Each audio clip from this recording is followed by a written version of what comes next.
Good afternoon, everyone. I am Mozal Meheri, a researcher at Trans Group. On behalf of Trans Group and our Belgium and Turkey virtual offices, thank you for joining us for today's discussion. NATO after Ankara, priorities, pressures, and the road ahead. The NATO Summit in Ankara took place at an important time. The alliance is facing many challenges, including the war in Ukraine, tensions in the Middle East, growing security concerns, and the rapid development of new technologies such as artificial intelligence.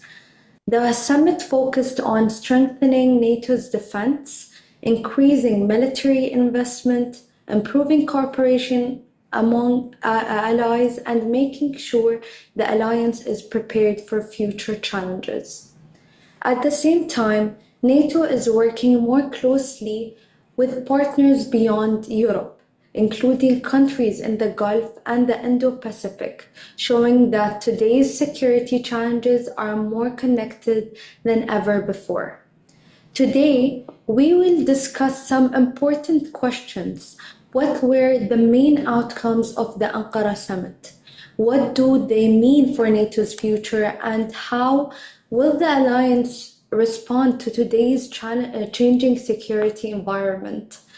We are pleased to be joined by distinguished experts from Brussels, Turkey, and the United States, who will share their insights and perspectives. Thank you all for being with us today. It is now my pleasure to introduce our panelists. Dr. Sarhat, Director of Trans Turkey, Gina Serkal, Director of Trans Belgium Office, Yuraj, is it correct? Yuraj at the European. Yuraj. Yeah, all good. Yuraj, Policy Analyst at the European Policy Center in Brussels, and Megan Gasclon, Managing Editor and Researcher at the Sabancı University's Istanbul Policy Center. So we will start with Dr. Sarhat. What does the Ankara Summit tell us about Turkey's growing strategic weight in NATO, and what does this mean for the future of the alliance? Thank you very much, Moza. And again, I say good afternoon, good morning to all our distinguished guests, and thank them for being with us today, be part of this important discussion. Megan was with us, with Gina and myself in Ankara last week, so it's good to see her again. And it's nice to meet you also, Yuray. And I'll maybe speak for about 10 minutes to answer your question, Moza.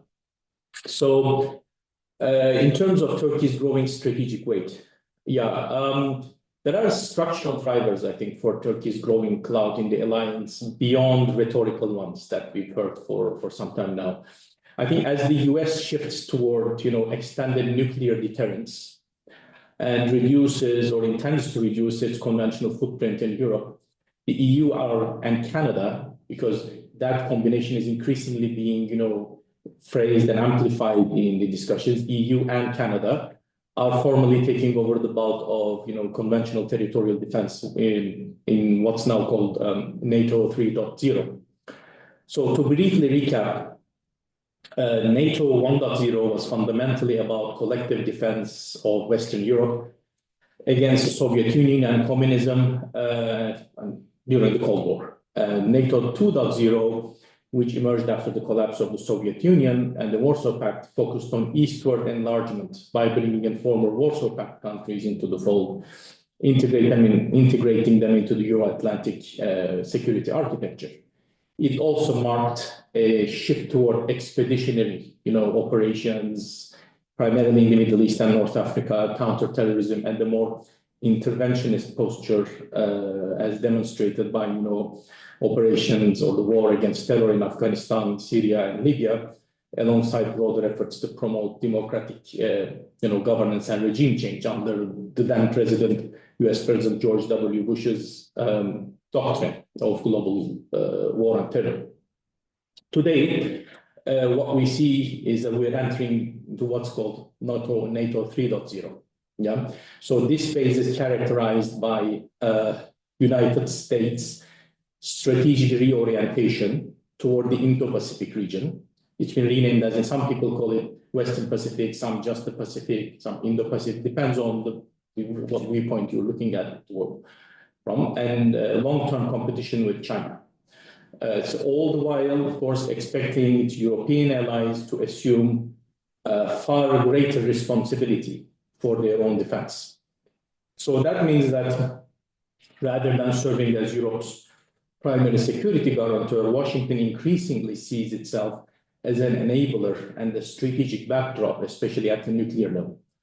But at the same time, NATO's agenda has expanded beyond conventional military means to encompass, the renewed era of great power competition, where, AI, technological leadership, critical minerals, cyber capabilities, all these defense industrial chains and resilience have become as strategically important as traditional military power.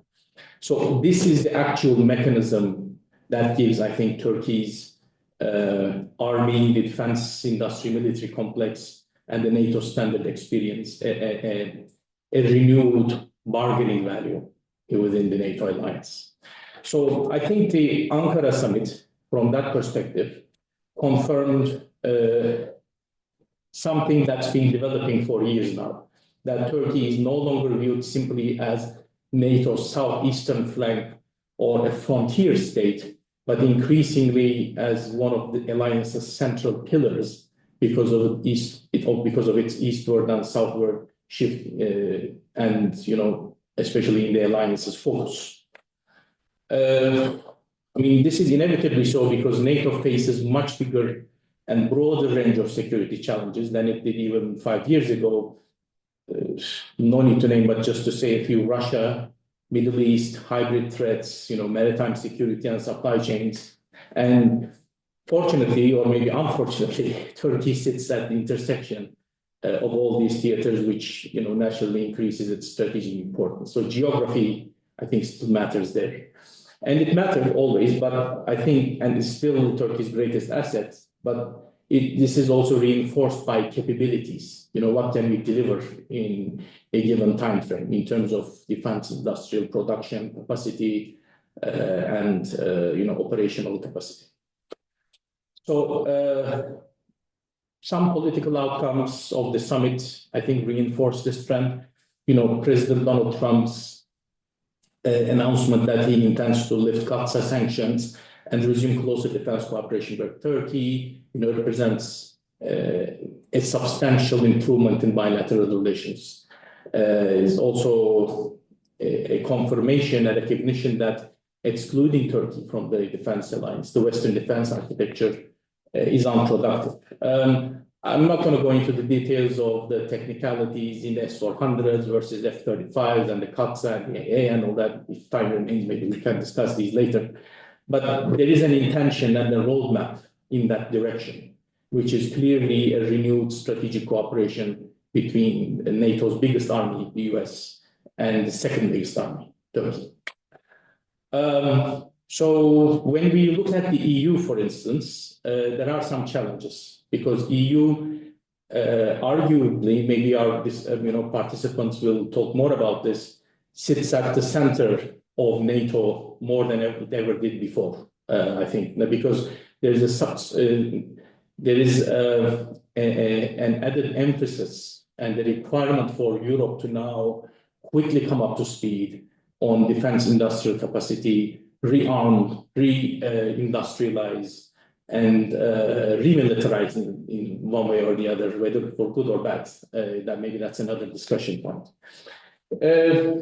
That also puts a bit of a structural ceiling on Turkey's influence, regardless of its capabilities and experience, because there are these programs within the EU, which I'm sure you might mention, Buy European, Made in the EU, these type of programs, or Safe Rearmament Program, in which we time to time see some partial exclusionary logic and a paradoxical situation. Turkey's relationship with NATO is arguably stronger than before, and it's more needed now than before, which makes it likely to pursue a larger role in the alliance, at least in the next decade. But it's also fair to argue that Turkey's gains will maybe stay on an issue-based, conditional level, rather than translating into, full parity within NATO's increasingly European institutional core, because of differing national interests. France and Germany within the EU have their own vision and strategies for the EU and EU-NATO partnership versus what Turkey expects to get from NATO and deliver into it. So I don't think Turkey seeks a larger role inside NATO at the expense of its strategic autonomy, in some which we have quite clearly seen coming to the fore in the past decade, especially since the failed coup attempt in 2016. And it's unlikely to abandon this, multi-vector foreign policy, where it kind of tries to maintain ties with all parties, especially in the Black Sea region. But it's certainly seeking greater influence in NATO without, I would say, maybe being absorbed into European and US priorities, and seeking for convergence of interests, where interests are, aligned and focusing on those areas of potential partnership, like we see between Italy and Turkey, or UK and Turkey, and so forth. And lastly, maybe I would add and then wrap up my remarks, is that we see concrete moves in meeting the 5% GDP defense spending criteria. There was a defense industrial forum that ran in parallel to the NATO summit in Ankara last week, where we saw pledges of up to $140 million commitment to reach 5% of GDP by 2035 across the board, plus another pledge of $50 billion, in new procurement commitments. Of course, these tailored high-level events for defense firms are one thing, but whether you deliver and how quickly we can do so is another thing.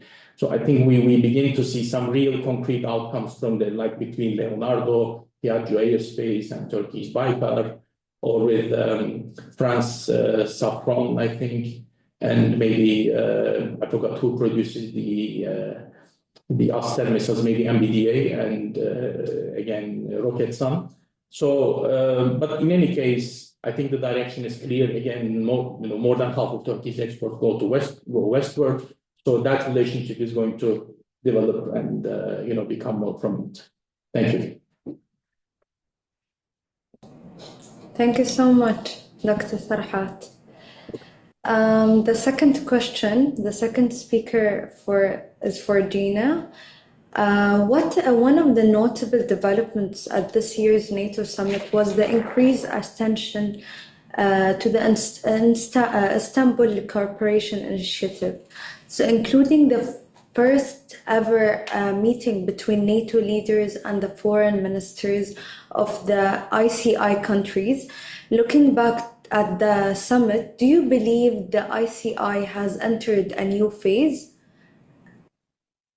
Thank you, Moza, for the question. And it's really great to see you all. I hope we can do this sort of event in person soon. Hopefully our Zoom days are coming to an end here. So just to start off, it's obvious, it's obviously understandable why so much political attention and resources continues to be prioritized for Ukraine. This kind of goes without question for the alliance. But I think the real question is whether the alliance can actually do more for the South without distracting from its commitments in the East. And that's because obviously there's another crisis on NATO's southern border here in our neighborhood, the war with Iran, that's truly having global consequences, global repercussions. I mean, take your pick, impacting maritime security, freedom of navigation, the influx of global energy that we saw just a few months ago, supply chains, we are still dealing with supply chain bottlenecks, and all of this impacts, the Euro-Atlantic security. And leading into the summit, just before the summit, during the foreign ministers meeting, Secretary General Mark Rutte came out and he, said he underscored how, the regional crises really require kind of more attention and cooperation from NATO because of the impacts that it's having, globally.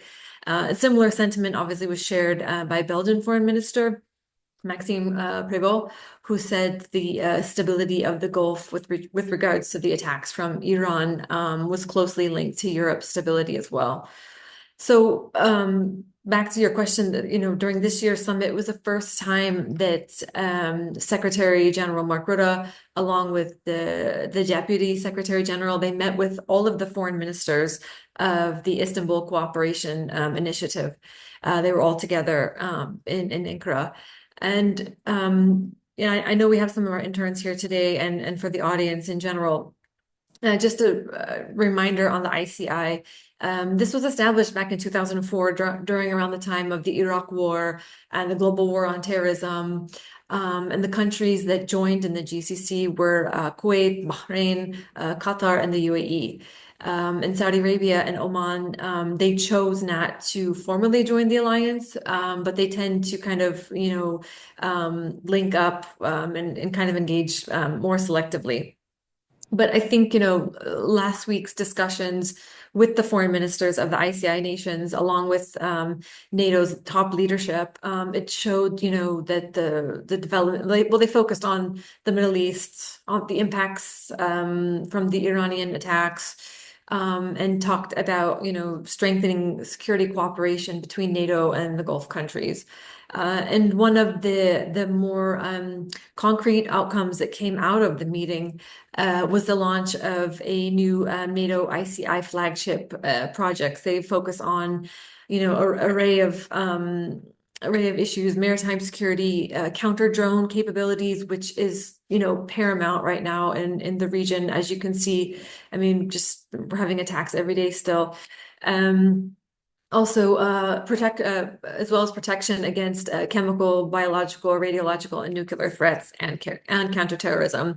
So, all of this kind of signifies that that NATO is looking at the ICI countries with more of a practical and capacity-driven objectives rather than just, political dialogue, which it had been for so many, almost 2 years now, 20 years now. And I think also having Mark Rutte at the table for these discussions kind of shows the priority that NATO is giving to the current crisis.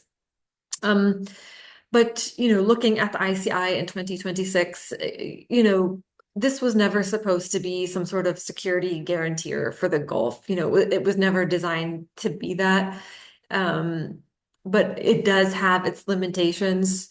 Obviously, before there was limited implementation, limited resources, limited political priority, especially with the war in Ukraine, which is really taking a lot of the attention, which is, fair enough. But at the same time, NATO's footprint has been extremely limited in the Gulf for quite some time. I mean, if you look at NATO's mission in Iraq, that had about 500 personnel at one time, whereas you compare that to Kuwait, I mean, they had like 2 representatives from NATO stationed in Kuwait. The same goes for like training opportunities. When we have people from Europe or the US come to train, I mean, they usually just come, for an exercise and then leave, and there's not really this kind of sustained presence on the ground. One Kuwaiti official described it as a partnership without a purpose. But I think that was all kind of, before regional events obviously started to kind of spiral. But there is one ICI partner that's looking to transform this kind of collective membership of the ICI into more of a bilateral cooperation, and that's Qatar. So during this last summit last week, Qatar announced that they had reached an individually tailored partnership program, also known as ITPP, between NATO and Doha. They're also, excuse me, they're also working to open a regional peace support center in Qatar.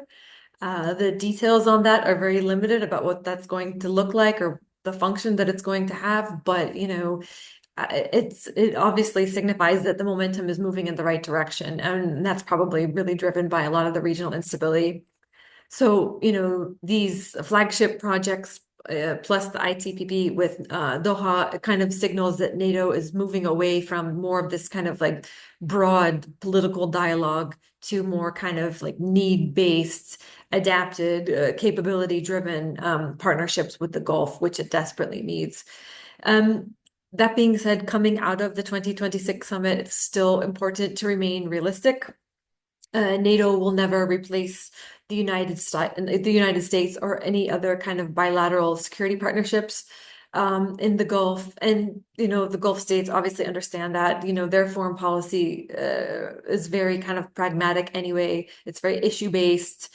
They want flexible partnerships. They're not really looking for anything that's too formal in its structure. But the war with Iran did prove that the region can no longer be on the periphery for NATO, and that, the region truly is part of the alliance's security environment. Now, with regards to Iran, the Ankara Summit declaration, it did have I think there was like 7 points to it, if I'm not mistaken. And one of the points was 2 sentences about Iran. And it said, Iran can never have a nuclear weapon, and Iran needs to fully respect freedom of navigation in the Strait of Hormuz. But I think without a united front on that for Iran, that's nothing more than like words on paper, unfortunately. So, the scariest thing here is that this was always once a theoretical threat that, Iran could potentially close the Strait of Hormuz. And, now they've been able to do it, right? And they've been able to do it with, not too much effort, let's say. And this has kind of made Iran feel like they're much more powerful and have much more leverage than they ever had before. So, this will continue to have global repercussions, including for the alliance's energy security, I mean, at a minimum. And although the US did take on this war outside of the alliance, it's still nonetheless becoming everyone's problem. So what does that mean for regional stability and the inevitable impact on the alliance? Well, it means we're going to continue to see, these sporadic limitations of maritime navigation, as we're seeing now. Fluctuations in global energy prices, although they have been coming down quite drastically. I think today it was $74, which is, better. We'll continue to see delays and disruptions in supply chains. And, these are all challenges that are not going to dissipate overnight anytime soon. But considering the brevity of this year's statement, it was quite short, the declaration. But because it did include Iran, does this mean that the alliance is truly going to put up some sort of priority in supporting maritime security and its Gulf allies? Or was this merely, another appeasement on Trump's behalf just to kind of keep the transatlantic relationship intact? Especially following how upset Trump was in the beginning of the war that NATO did not come and support, maritime security in the Gulf. Trump went as far as to call, NATO a paper dragon. So this is something the ICI nations definitely need to hold NATO to account, especially as we continue to experience an unraveling of the ceasefire in the Gulf. So yeah, we still have potentially very risky days ahead. So yeah, that's it. Thank you, Moza. Thank you so much, Gina. And we will now move to the third speaker, Georgia. So what does the Europeanization of NATO mean in practice? And what are the main challenges associated with this process? Thank you, Musa, and thank you for having me this important discussion. And also, I'm happy to join from Brussels. We have colleagues here from Istanbul, from a Turkey office, but we follow NATO in Brussels. But now NATO moved to Ankara, and I think it was a very successful summit. And it was the first one that I think recognized what you, Musa, said as Europeanization of NATO. And what is it? It is in practice basically last year in The Hague, all 32 NATO allies agreed to ramp up their defense spending to 5% by 2035. So you have 3.5% on hardcore defense, like tanks, like ammunition, and heavy weaponry, and then the remaining on security expenses, which is mostly military mobility, but also cybersecurity and hybrid threats. And this time, I think it was less about commitments, but about delivering real capabilities. Mark Rutte, NATO SecGen, described this summit as a delivery one. I think it was really a delivery summit, but mostly for Europeans. And even the final declaration recognized that Europeans are now doing more, and also Canadians are now doing more, having added 140 billion of defense spending to the whole of the alliance, right? And this is very important for Europeanization of NATO, because while before with NATO 2.0, as Serhal has mentioned, or before, US was talking more about burden sharing. So we'll do more or less. So America and Europe will be doing more or less the conventional and nuclear, mostly conventional, but also some parts of nuclear deterrence and defense together. This is more about European taking more responsibility for conventional defense of the continent, with US moving most of its or some of its forces to the Indo-Pacific and other regions. Of course, there's not only Indo-Pacific, but also the Western Hemisphere, which is according to the current national security strategy of the United States, the main priority for the government. So Europeanization means Europeans getting more kits to do things more of their own in case US is unavailable to help.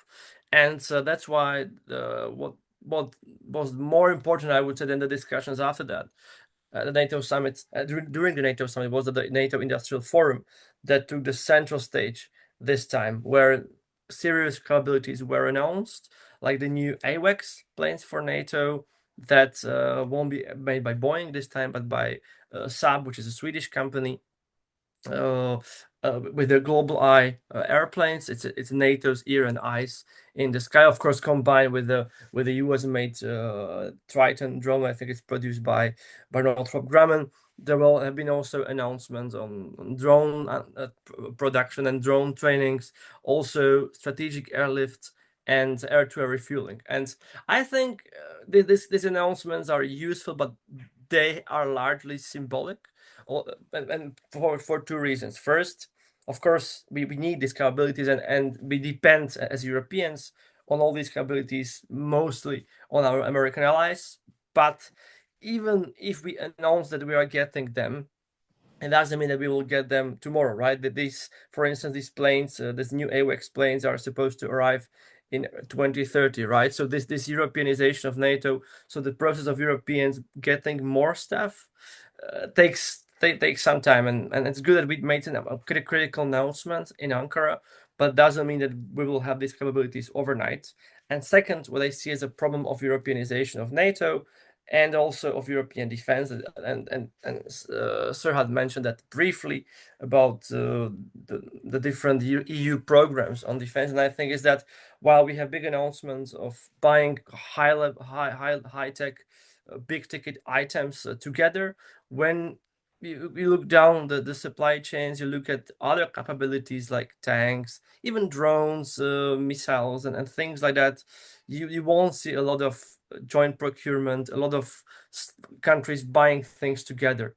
And I think there is it's a paradoxical situation, because while even the declaration recognized that Europeans are now doing more, but the problem in Europe is that when you give more money to defense ministries in Europe, they are less incentivized to go for joint procurement or seek solutions with other European partners, because it's very administratively difficult to do that. So the European Union tries to incentivize countries to do that.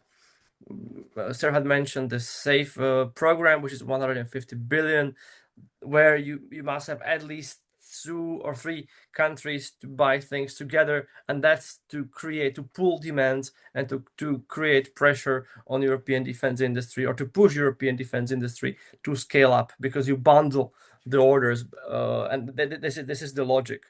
If you look at the scale of this program, for instance. So 2/3 of applications contain joint procurement. So it's 2 or more member states. 1/3 is only one member state. So I think we're on good trajectory there. Another problem with Europeanization of NATO is money, right? There have been a lot of announcements at the NATO summit, but also elsewhere.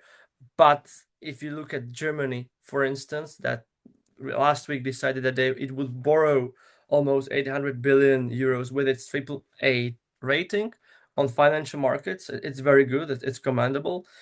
But if just look at the other country to the west of Germany, France, that has very limited fiscal space and can't borrow that cheaply, and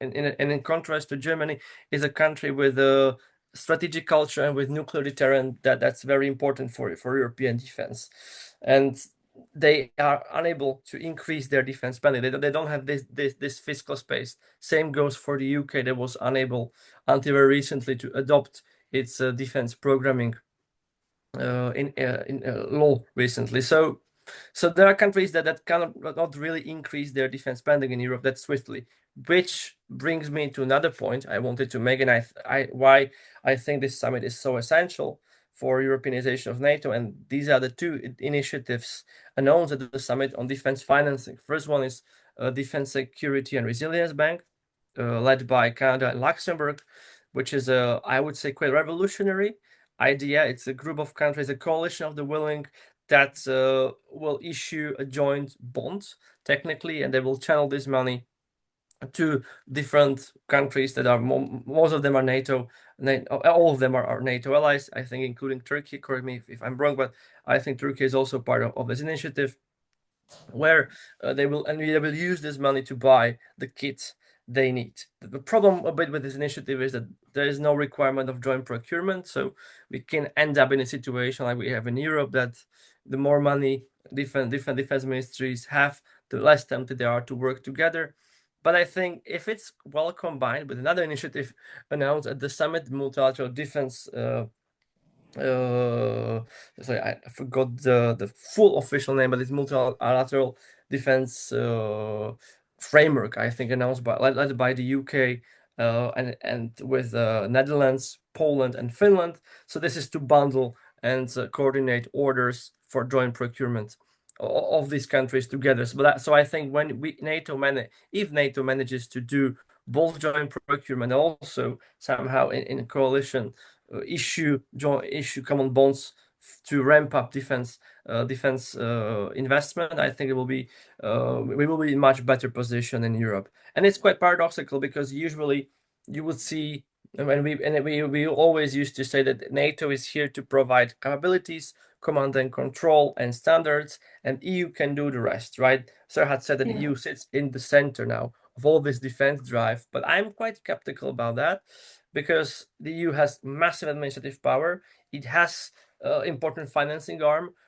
but it's unable to really substantially, I would say, help the countries like France or Italy or Spain in this matter to improve, to increase their defense spending. Because the only thing they did, besides, of course, this 150 billion in save, is they relaxed the fiscal rules, so country won't be penalized by having higher deficits if it goes to defense. But the thing is that it's so expensive for some of these countries to borrow, they just can't afford it. So I think we're in a good trajectory also here, and it's quite surprising that NATO is it was NATO, not the EU, that came up with this initiative. So but I think it's very good, because I think that's another issue I have with this EU initiatives, that I and of course I commend them. I think they are very important, but we should, you can't really govern war like trade, right? So it's a difference.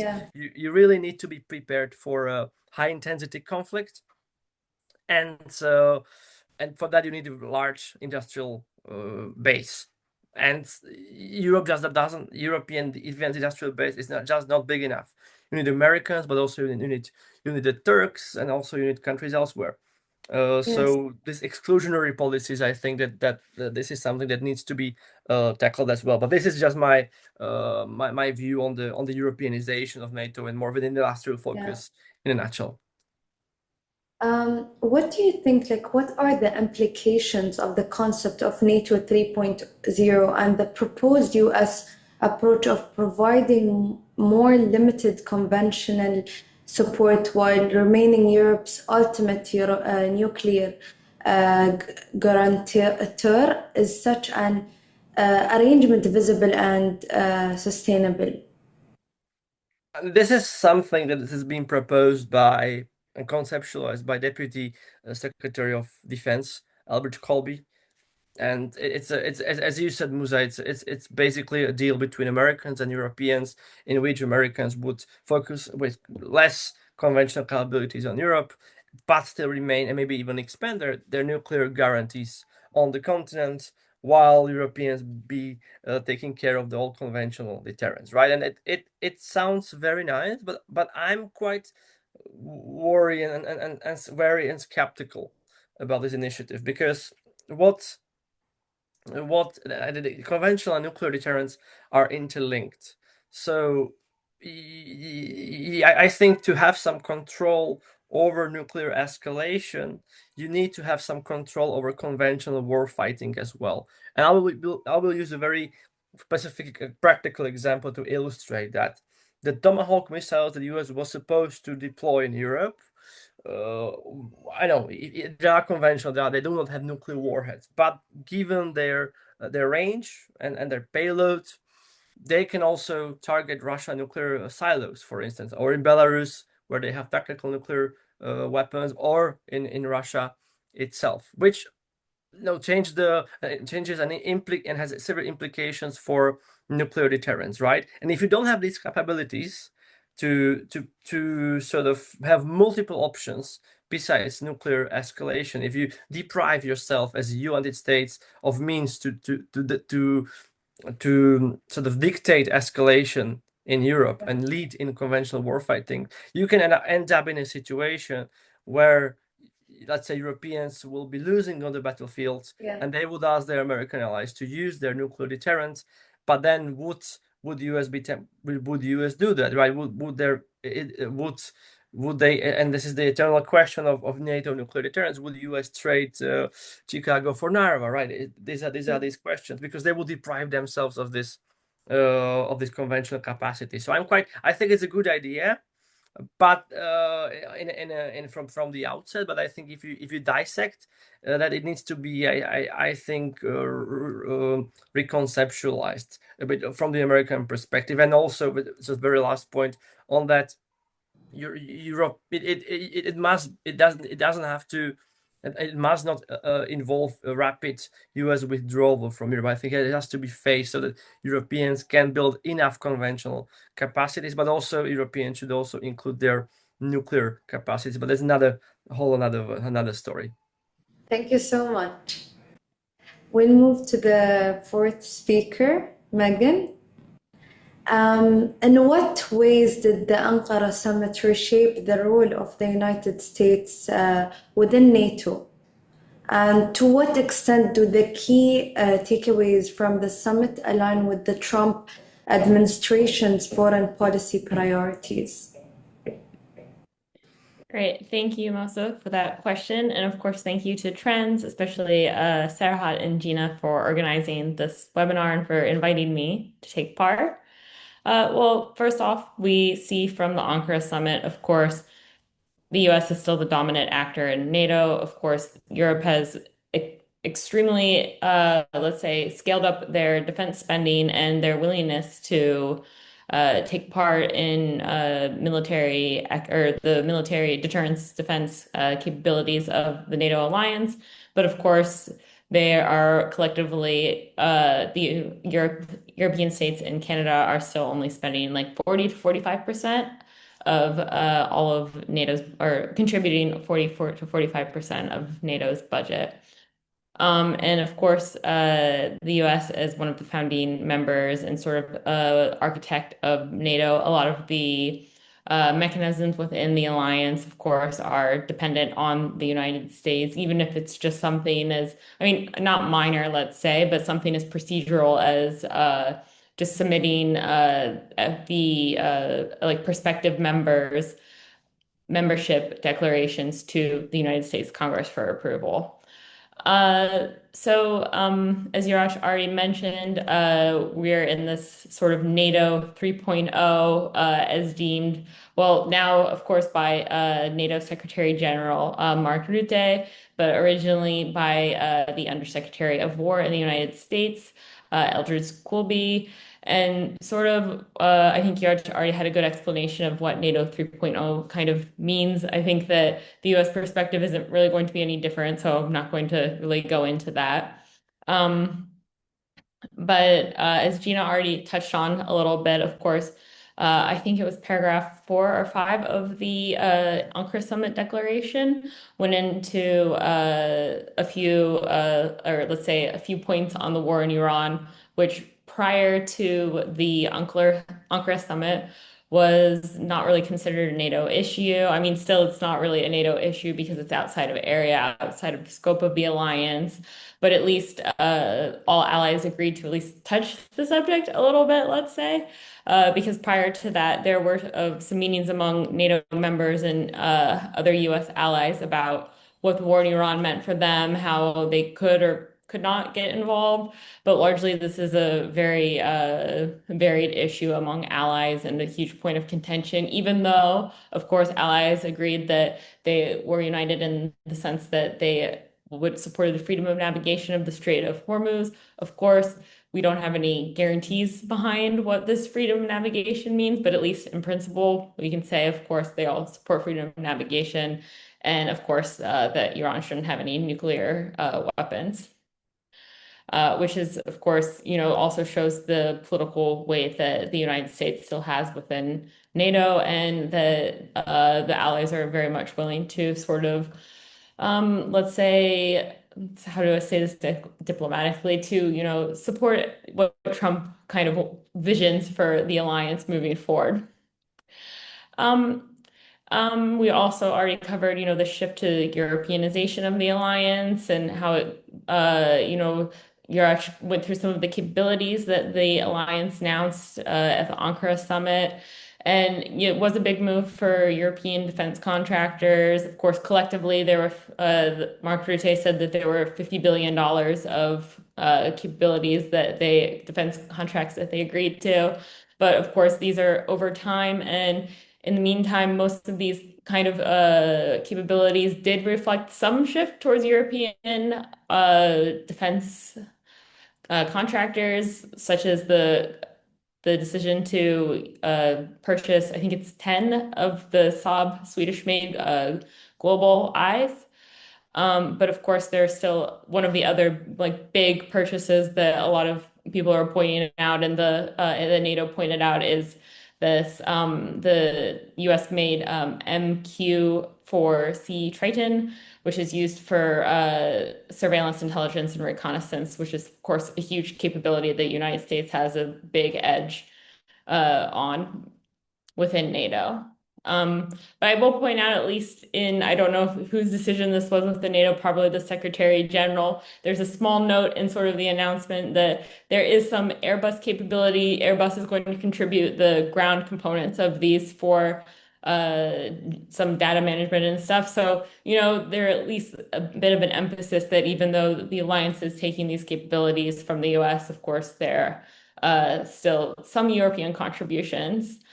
Of course, in other surprises along the sidelines of the NATO summit was the US decision to license the Patriot. Well, let's say not decision, the US, let's say, floating the idea, President Trump floating the idea to license the Patriot interceptors to Ukraine, which of course, the Patriot Patriot interceptors have also already been licensed outside of the United States. But still, well, first, of course, there are a lot of questions of could this happen since there's a war on the ground in Ukraine, and it'd be very difficult to protect such a large defense manufacturing operation such as this, but then of course also could this actually, the Patriot, be licensed in other places in Europe in addition to Germany where it's already licensed? I think it's an interesting question, or at least it opens the question of that. And then, of course, also speaking to the US clout within NATO that still exists and the sort of prioritization of a lot of US arms manufacturing is, I think this was, of course, announced last year, or sorry, maybe it was the end of 2025. The United States or NATO announced this Pearl mechanism within NATO, which is the prioritized Ukraine requirements list, which is basically a mechanism so that European allies can purchase US equipment that is then delivered directly to Ukraine. So it's kind of I mean, it's kind of killed two birds with one stone. It still allowed the US to sell their equipment and profit from these advanced capabilities that they have in stock, but then also it allowed the European allies to become the primary contributor to Ukraine at the time. Then I guess kind of moving on to the US foreign policy part of the question.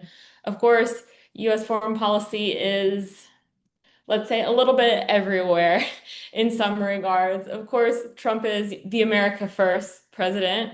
Everything that sort of these or the hardcore Trump supporters kind of align with, and his core base is around, of course, making America great again, prioritizing US spending, a sort of turn inward to, I mean, isolationist foreign policy. Though I will say that sort of this, since kind of the, let's say, end of the Bush administration, the US has had a bit more, I mean, relatively, at least to sort of the early 2000s, a lot more of a turn towards isolation in the sense of not kind of continuing this expeditionary foreign policy that the US had adopted for since 9/11, basically. So, I mean, the Trump position is kind of a little bit tied in between all of those. But of course, we also did see the war in Iran go forth and the US decision to begin attacking Iran.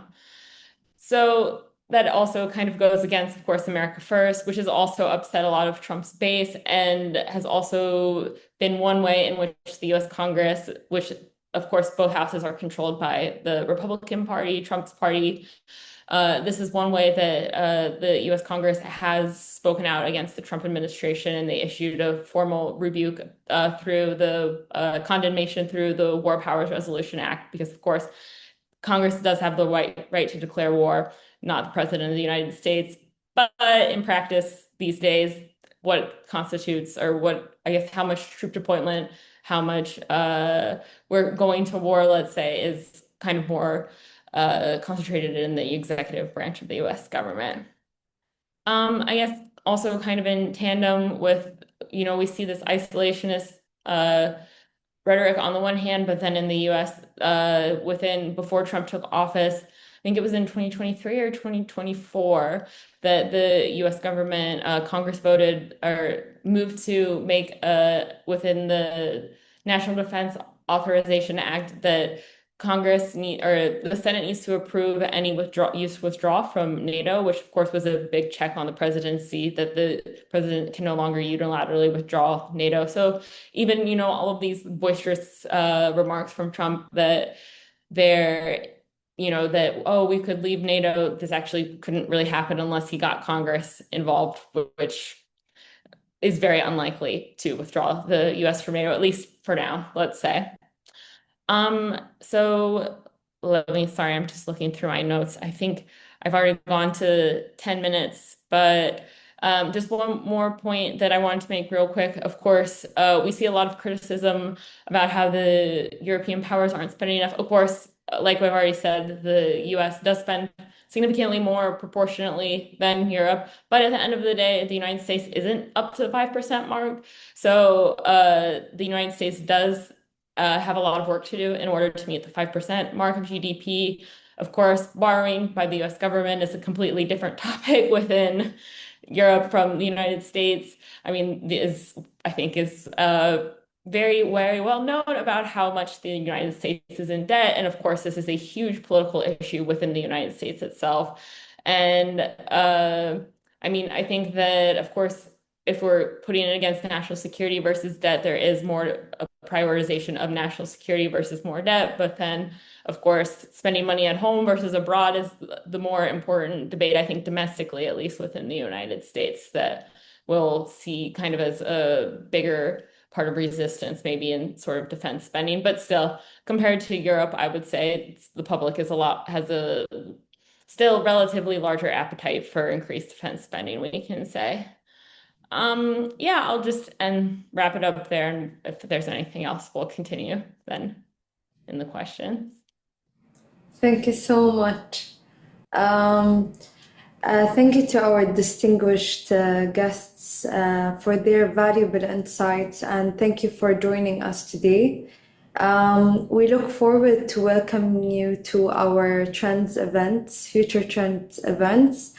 Have a wonderful day, and thank you so much. Thank you, everyone. Thank you, Moza. Bye, guys. Thank you. Moza. Thank Thank you. you. Thank you, Megan. Bye.